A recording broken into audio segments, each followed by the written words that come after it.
Many people keep asking this question very often, why they don't experience Kriyas after Shaktipat Diksha is given.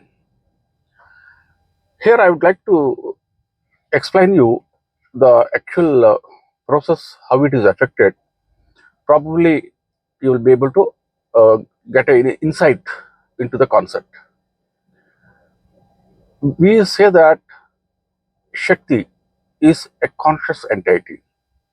It is the cosmic power. You all are aware that when Shaktipat is done on someone, even from a long distance, Kriyas instantly start manifesting in the body of the person, even if he is sitting thousands of kilometers away. So what does it prove?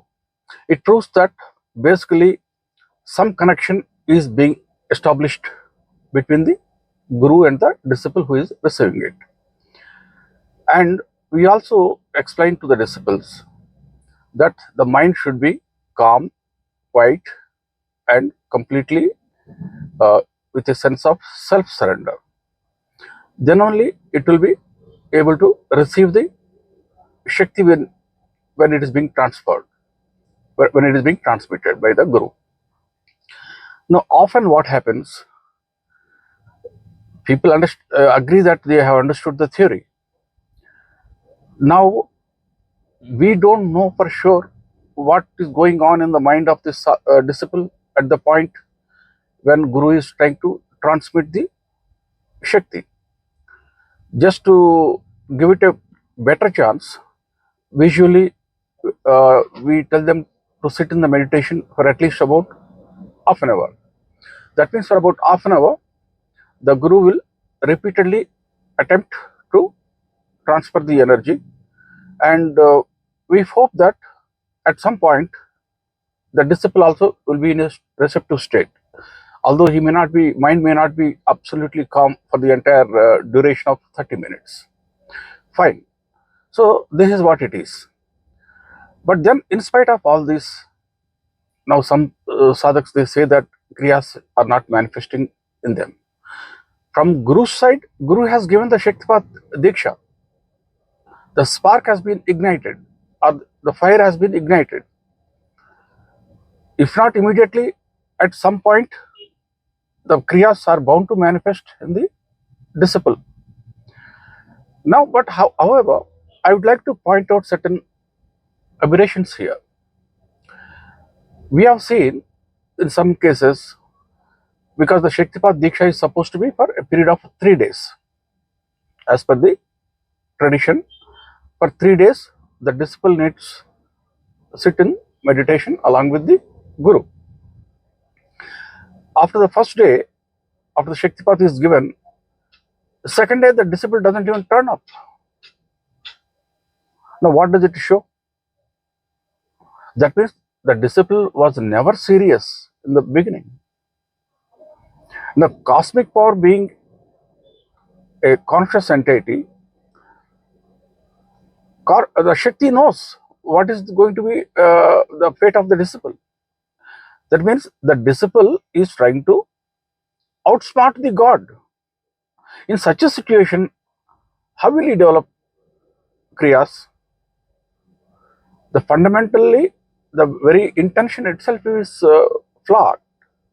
There is a flaw in the very intention of the disciple. Okay, even if a disciple has taken Diksha properly for 3 days, still we see that after Diksha ceremony is over, the disciple is no longer bothered about the Guru. He is not in communication with the Guru. And virtually, he will forget about it, about the Guru. And later on, even if the Guru calls up, he says that Kriyas are not manifesting for me. Now, here is the point. The very fact that the disciple has dumped the Guru and run away, Shakti already knew that. God already knows what is going to unfold. That means it proves a point. At the time when Shaktipat Diksha was being received by the disciple, he didn't exercise absolute self-surrender. There was an inherent intention within him that he will just take the Shaktipat Diksha and thereafter goodbye to the Guru. So Shakti, being a conscious entity, Shakti is already aware of this phenomena. So even if Guru is invoking the blessings for the disciple is not going to get benefited by it, because his accumulated karma is such that he has already decided to quit the Guru and go away. Some may say, no, not like that. We really wanted to pursue spiritual path. It is just that Kriyas are not manifesting. So therefore, we got discouraged and we are drifted away now. Now this logic also doesn't work. That means the conviction wasn't strong enough when Shaktipat Diksha was being given by the Guru. The disciple lacked that kind of conviction. So when the trust itself is not there to the degree which is required to be there, how will Shakti will work?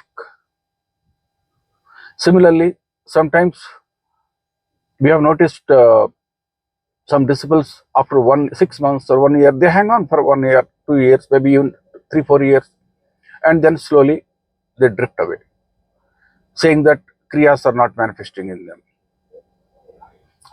It is the same story here also. God exactly know what the disciple, how the disciple is going to behave after 2 or 3 years or maybe 4 years down the line. How do you expect the blessings in such a situation? Let me give you the example of a married couple. I think you will be able to understand it much better. Let's say that a couple got married. They went to the temple or church, whatever the case may be, to seek the blessings of the God for their happy married life. Now, let's say that after 6 months, they both got separated.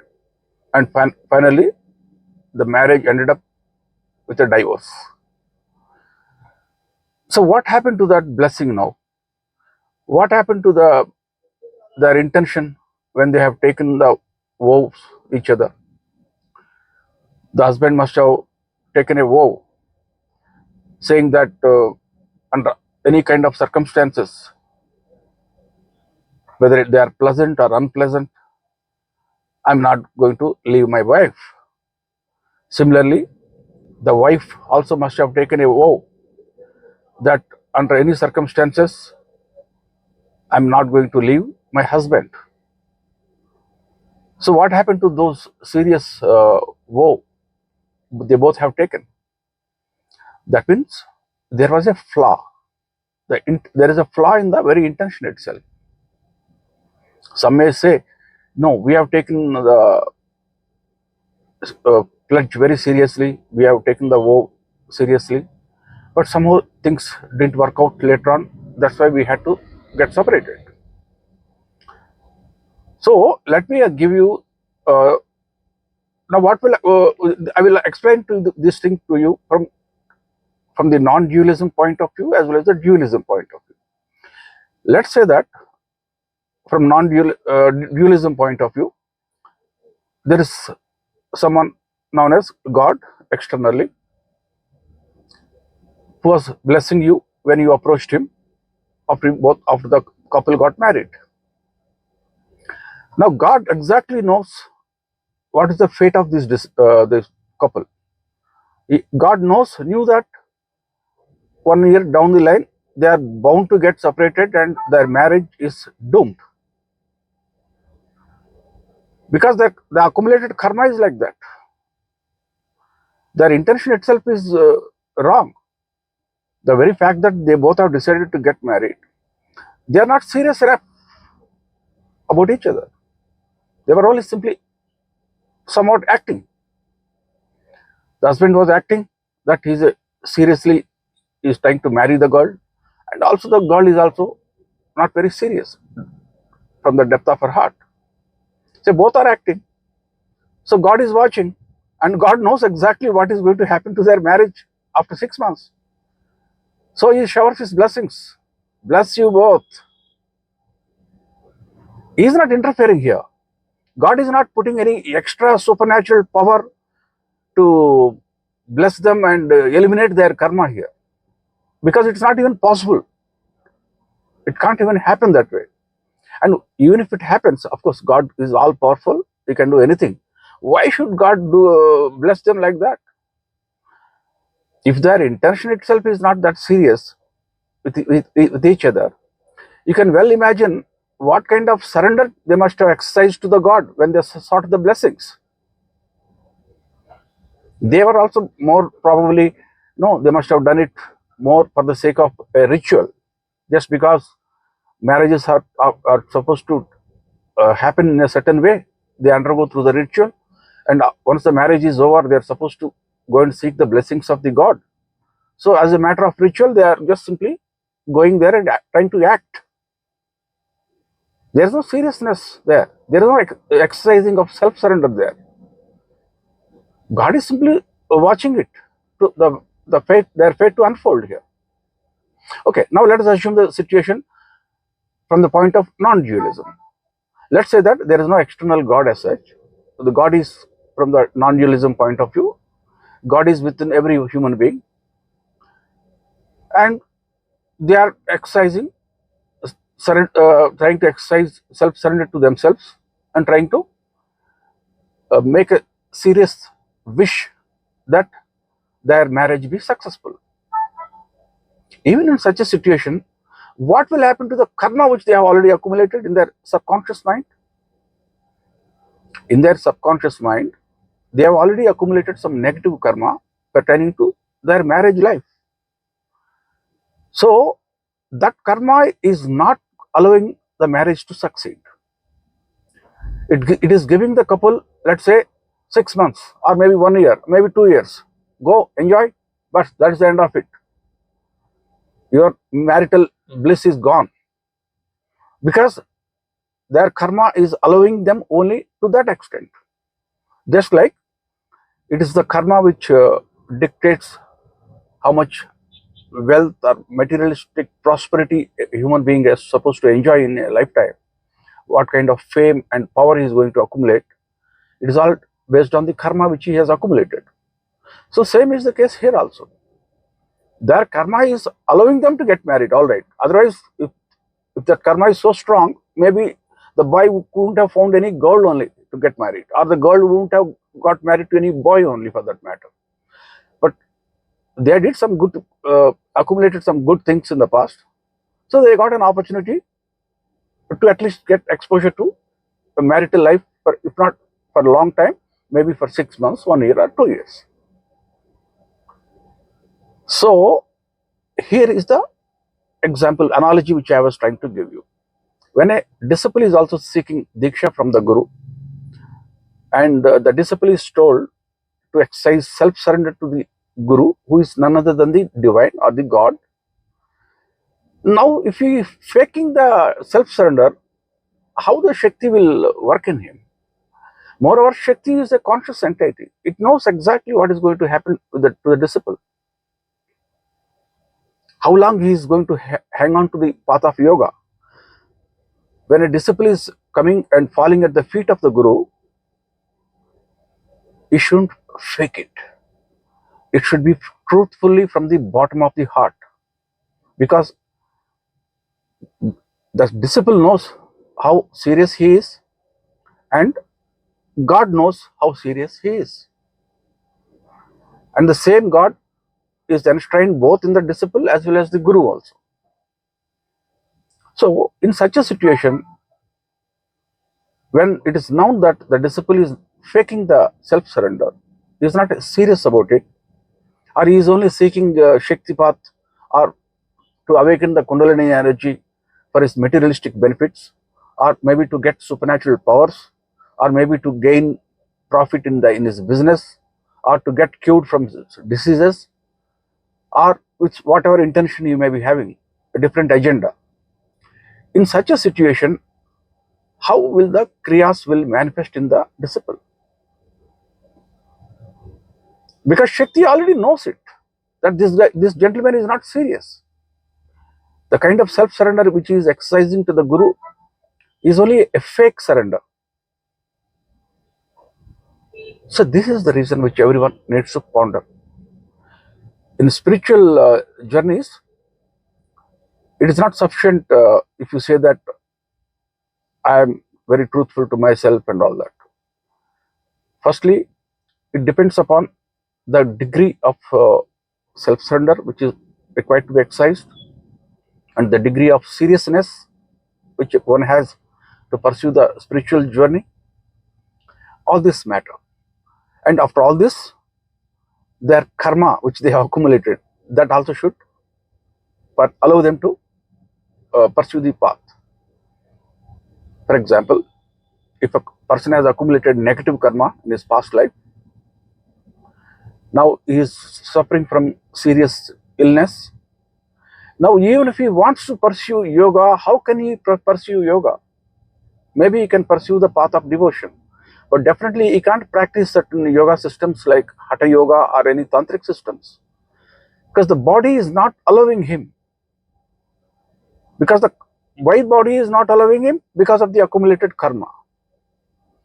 Similarly, if the karma is such a negative karma which he has accumulated, he may find a long time to find a guru. But at last, let's say that there was some good karma also which he has accumulated, and maybe he has managed to come in contact with a spiritual guru, and he has taken initiation also. But soon, after about 1 year or 2 years, he will lose interest.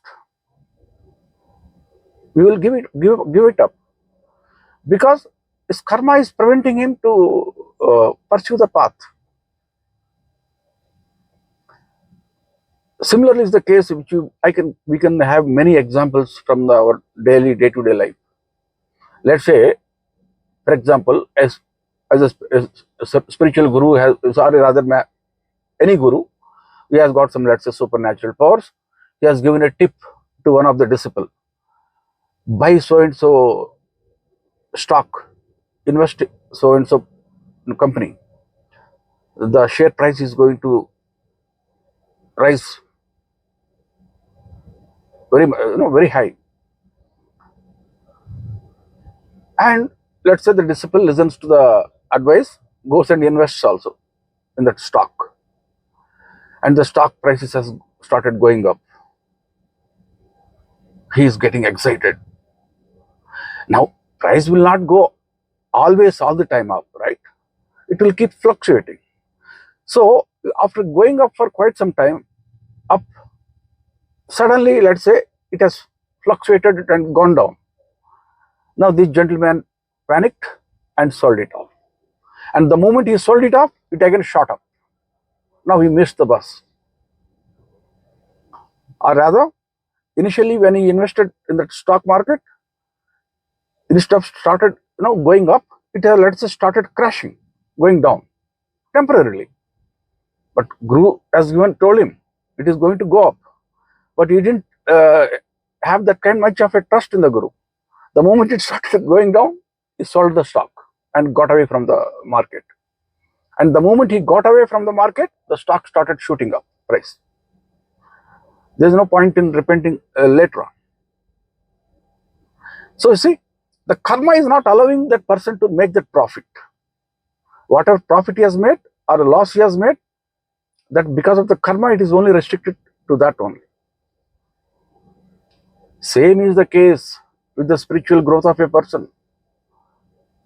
When a person is exercising surrender to the Guru, what is the conviction with which he is exercising the surrender? As we call it, the fire in the heart or the fire in the blood. And it shouldn't be ego-based.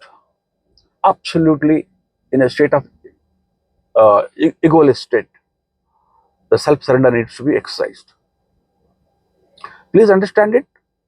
What I'm trying to explain you this, I'm sure you will all be able to get that insight. Spiritualism is for the serious seekers. You seek the God, you get it. Get the divine blessings.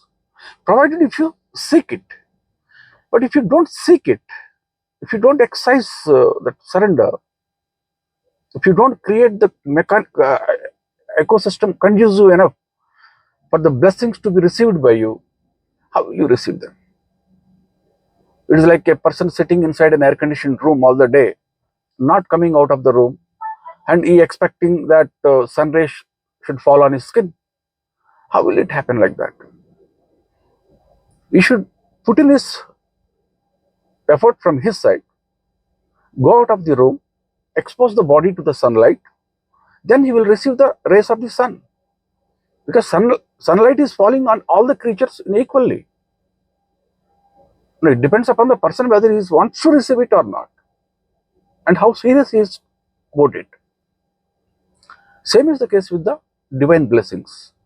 When Shaktipat is done by a guru, many times, often, the sadhak is not able to exercise the conducive condition inside the mind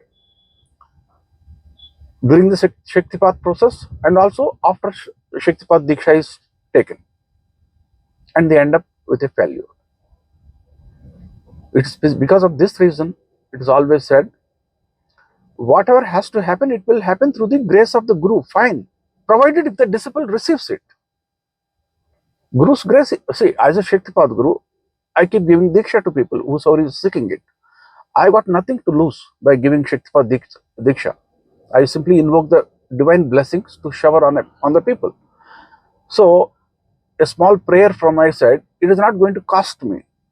Neither I accept any fees or any money in the form of dakshina from any of the people. Whosoever is seeking it, I freely give it. Provided, of course, I ensure that they meet the conditions and all that. I mean, from the health point of view, both physically as well as mentally. And I also had tried to figure out how serious they are. But in spite of all that, it rest all depends upon the sadhak.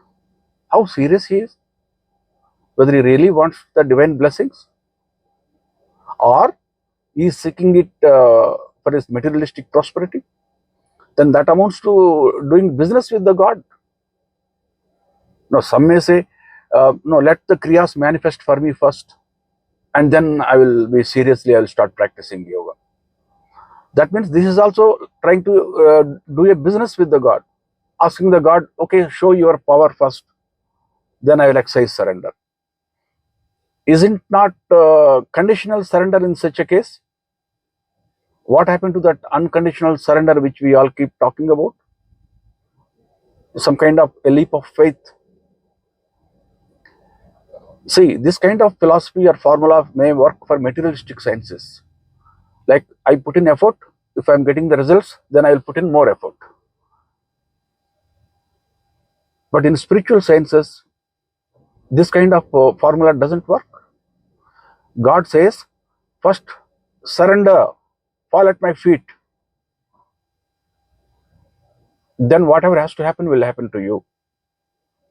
That is the conviction which a human being needs to exercise if he wants to pursue the spiritual journey.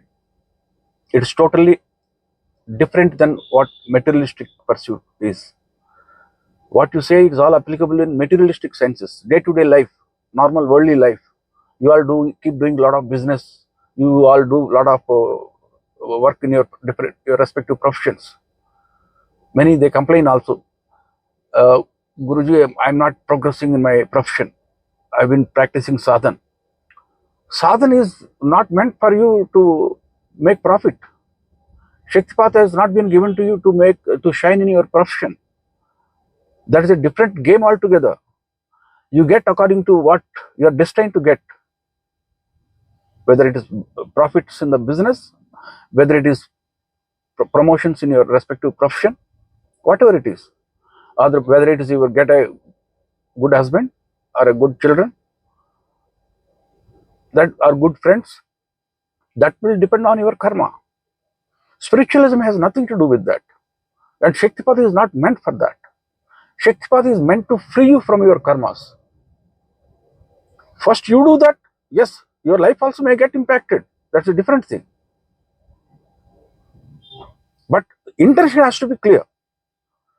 Someone tried to argue me on one day, saying that the disease which is we all have in our bodies is because of the karma we have accumulated. Therefore, by awakening my Kundalini energy, can I be free from my disease?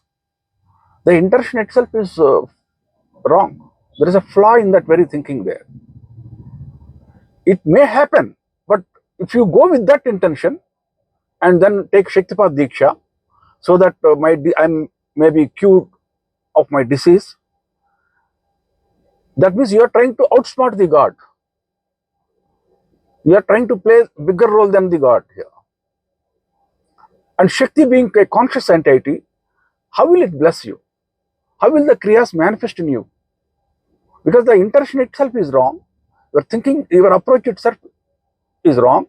There is a flaw in your very thought process. So how will the Kriyas manifest? That's all I wanted to tell you. I can keep talking to you like this endlessly.